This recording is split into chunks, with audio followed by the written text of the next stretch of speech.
Fantastic. I'm glad to hear you're ready to prepare for your interview.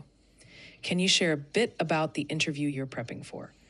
This will help tailor our session to your specific needs. Are you interviewing for a particular role or in a specific industry? Yeah, I'm preparing for a junior Python developer in a large organizations where they are looking for a Python developer with some basic understanding of Python. Great. Preparing for a junior Python developer role, especially in a large organization, is a wonderful opportunity. You'll want to demonstrate not only your Python skills, but also your problem solving abilities and understanding of basic concepts.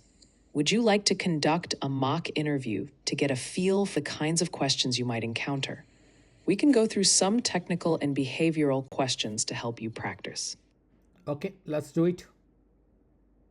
Excellent. Let's start with a few questions that are commonly asked in interviews for junior Python developer roles.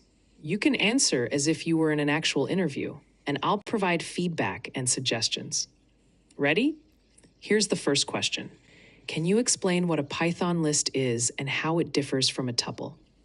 Take your time, and whenever you're ready, you can give your response. So Python list is a collection of the element, and the difference is that it is not mutable where the other is mutable.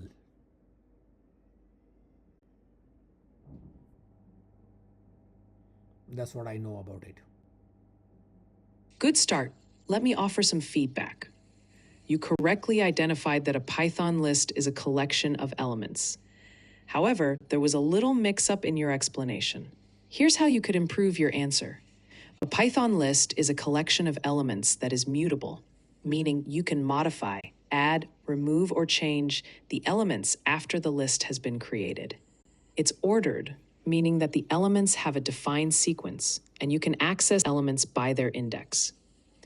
On the other hand, a tuple is also a collection of elements, but it is immutable, meaning that once a tuple is created, you cannot change, add, or remove its elements. 7 out of 10. Would you like to try another question? Yes. We could. Great. Here's another question. 2. How does Python's garbage collection work, and why is it important? When you're ready, go ahead and share your response. I'm sorry, I really don't know about this. No worries at all. It's perfectly okay not to know everything, especially when you're starting out. This is a learning process, and identifying areas where you can grow is valuable. Let me briefly explain. In Python, garbage collection is the process of automatically freeing memory by destroying objects that are no longer in use. Python has an automatic garbage collector that takes care of recycling memory when objects go out of scope or are no longer referenced. It's important because it helps to prevent memory leaks, ensuring that your programs run efficiently without consuming more memory than needed. Let's move on to another question. Can you describe a situation where you used Python to solve a problem? Feel free to think of any example from your experience, whether it's a project, a task, or even a small script you've worked on. So I will prefer a Python in an application which requires some kind of the background processing or threading, which is not available efficiently in other backend technologies. Good. Highlighting Python's strengths in background processing and threading is a strong point, especially since Python offers robust libraries and frameworks like threading and async I/O for such tasks. Let's try another question. How would you approach learning a new Python library or framework that you're not familiar with? This question is about your learning process and how you adapt to new tools. Whenever you're ready, share your thoughts. So I will go on the internet, will try to go to some popular website where I can learn W3 school. Maybe I do some course on a Coursera or something like that. That sounds like a very practical approach. Utilizing online resources like W3 Schools, Coursera, and other reputable websites to learn about new Python libraries or frameworks is a great strategy.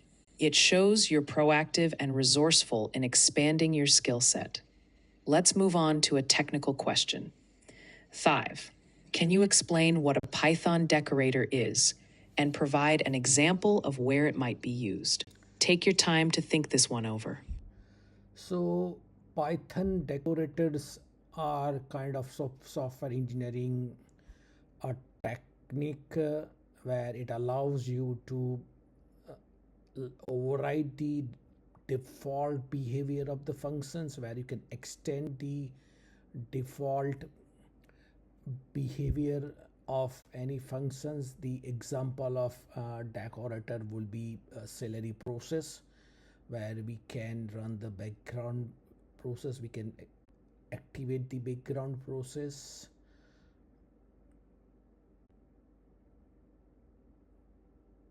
Yeah, that's what I know about it.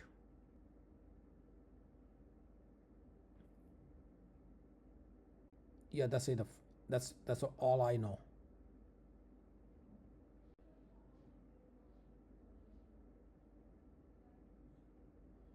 Yeah, you can answer, you can reply now. Great effort. You've got the essence of decorators. They indeed offer a way to modify or extend the behavior of functions or methods. Let me clarify a bit further. A Python decorator is a design pattern that allows you to add new functionality to an existing function or method without modifying its structure. Decorators are often used in scenarios like logging, access control, memoization, and in frameworks like Flask or Django for route handling and middleware. Example of a simple decorator. Dev my decorator func, a deliberate function. That means a function that's called does something every time. Something is happening before the function is called. Something is happening after the function is called. In this example, my decorator modifies the behavior of say hello by adding print statements before and after the original function call. Let's move on to the final question to wrap up this mock interview. 6. What are your long-term career goals as a Python developer, and how do you plan to achieve them? Feel free to share your aspirations and strategies. I would like to go on a long way as a Python developer and learn and develop the expert skill with the Python. That's a fantastic goal, and it's great to hear that you're committed to developing expert-level skills in Python. To achieve this, consider the following steps. 1. Continuous learning. Stay updated with the latest Python developments, libraries, and frameworks. Online courses, webinars, and coding challenges are excellent resources. Hands-on practice. Work on diverse projects, contribute to open source, and build your own applications. Real-world experience is invaluable. Networking. Join Python communities, attend conferences, and engage with other developers. Networking can open up job opportunities and mentorship possibilities. Specialization. Consider focusing on a niche within Python, such as web development, data science, automation, or machine learning. Becoming an expert in a particular area can make you highly valuable. 5. Earning certifications in Python or related fields can boost your resume and demonstrate your expertise to employers. Mentorship. Seek out mentors who are experienced Python developers. They can provide guidance, feedback, and support as you advance in your career. Overall, your dedication to learning and growing in Python will surely lead to success. Let's summarize your performance in today's mock interview.